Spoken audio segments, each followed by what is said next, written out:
Nehru memorial museum library जो थी अब प्रधानमंत्री म्यूजियम और लाइब्रेरी के नाम सोसाइटी के नाम से जानी जाएगी। 14 अगस्त से इफेक्ट में आई है और जिससे डेमोक्रेटाइजेशन, डाइवर्सिटी और रेमिट सोसाइटी को दिखा सकें। ये जो इतना बड़ा बदलाव आया है आप कैसे देखते हैं? नहीं, देखिए, ये तो एक कुंठा से भरी सोच है और कुछ नहीं। पंडित जवाहरलाल नेहरू प्रथम प्रधानमंत्री थे, उनके नाम पर एक संस्था बनती है और उनके कार्यकाल को दर्शाने के लिए उसके लिए एक म्यूजियम बनता है और एक संस्था और संगठन बनता है। और इतिहास में भी, खासकर आधुनिक इतिहास में काम करने में उसने एक अपनी प्रतिष्ठा बनाई है। आपको प्रधानमंत्रियों के ऊपर और बाकी प्रधानमंत्रियों पर अगर कोई संस्था बनानी थी तो बनाते, कौन मना। किसी चीज को दबाकर हटाकर, इसका मतलब है आपका कोई उद्देश्य किसी को प्रदर्शित करना नहीं था।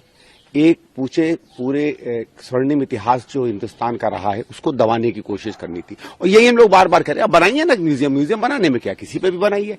मैंने भी वो म्यूजियम देखा है, उसमें आप आश्चर्य के बाद देखिएगा कि खैर वो तो दूसरी बात है कि सरकार को पता ही नहीं है जवाहरलाल नेहरू की क्या, लेकिन फिर भी अगर आप देखिएगा तो शायद ऐसा लगता है कि अगर जितना काम पंडित जवाहरलाल नेहरू ने किया था उससे शायद ज्यादा काम देवेगौड़ा ने अपने 16-17 महीनों में कर दिया होगा या बाकी प्रधानमंत्रियों ने कर दिया होगा, बाकी के कार्यकालों में कर दिया होगा। आप एक बार उसको एग्जीबिशन को देखिए तो फिर चलो भाई आपने एग्जीबिशन बनाई तो उसको भी तो किसी तथ्य पे आधारित करिए।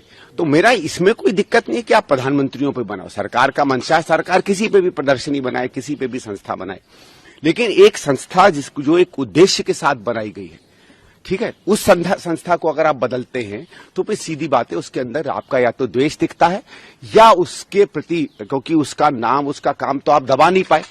तो सरकार के इस प्रभाव से आप एक पूर्व प्रधानमंत्री और इस देश के एक तरीके से माने तो इस सदी के सबसे बड़े 2 या 3 नेताओं में जिनका नाम गिना जाता है, उसको दबाने की या छुपाने की कोशिश आपकी की गई है।